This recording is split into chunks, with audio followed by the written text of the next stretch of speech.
নিহত দুলাল সরকারের স্ত্রী একেবারে স্পষ্ট অভিযোগ করছেন, একজন নয় অনেকজন এর পেছনে যুক্ত আছেন।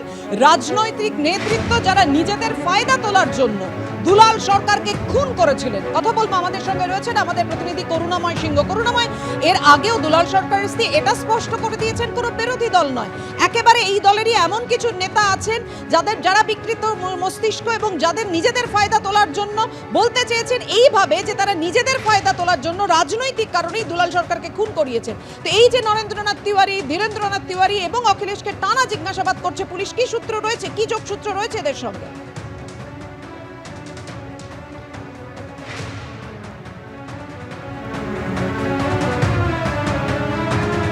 আমাদের সঙ্গে আমাদের প্রতিনিধির যোগাযোগ বিচ্ছিন্ন হয়ে গেছে। আপনাদের জানিয়ে রাখি, এবার দুলাল সরকার খুনে পুলিশের স্ক্যানারে তৃণমূল নেতা নরেন্দ্রনাথ তিওয়ারি, তার ভাইকেও ডাকা হয়েছে, অর্থাৎ ধীরেন্দ্রনাথ তিওয়ারি। যদিও ধীরেন্দ্রনাথ তিওয়ারি বলছেন আমাদেরকেও দুলাল সরকারের খুনের সঙ্গে যুক্ত নয়, জড়িত নয়।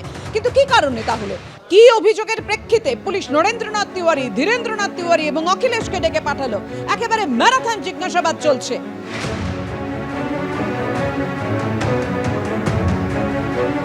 দুলাল সরকারের খুনে ৫ দিন পেরিয়ে গেলেও এখনো পর্যন্ত পুলিশ কাউকে গ্রেফতার করতে পারেনি। কথা বলবো, আমাদের সঙ্গে রয়েছেন আমাদের প্রতিনিধি করুণাময় সিংহ।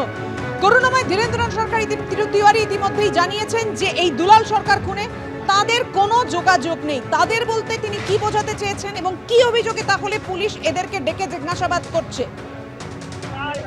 দেখো, অভিযোগ অস্বীকার করেছেন ধীরেন্দ্রনাথ তিওয়ারি, অর্থাৎ নরেন্দ্রনাথ তিওয়ারির ভাই।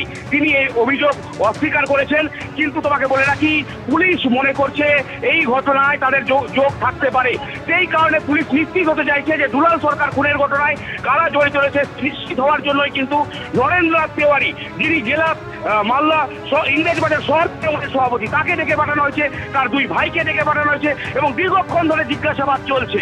পাপিয়া, করুণাময়, তুমি আমাদের সঙ্গে থাকো। যে খবরে আমরা রয়েছি যে গোষ্ঠীদ্বন্দ্বের কারণেই কি মালদার তৃণমূল জেলা সহসভাপতি খুন হয়ে গেলেন দুলাল সরকার। তার স্ত্রী এই খুনের ঘটনার পর বিস্ফোরক অভিযোগ করেছিলেন। তিনি বলেছিলেন স্পষ্টতই যে তিনি মনে করেন না যে এর সঙ্গে বিরোধী কোনো যোগ আছে, বরং দলেরই কেউ এই ঘটনার সঙ্গে যুক্ত বলে তিনি অভিযোগ করেছিলেন।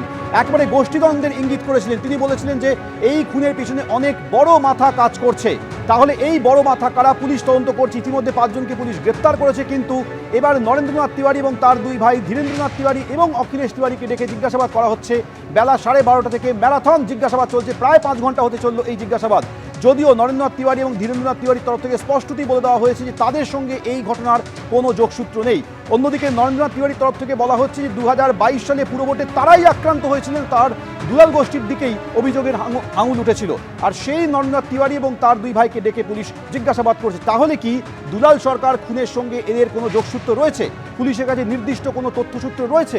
তার ভিত্তিতে ডেকে জিজ্ঞাসাবাদ করা হচ্ছে, কারণ তার স্ত্রী বিস্ফোরক অভিযোগ করে বলেছিলেন যে তার স্বামীর খুনের পেছনে দলের কেউ যুক্ত রয়েছে বলে তিনি আশঙ্কা প্রকাশ করছেন।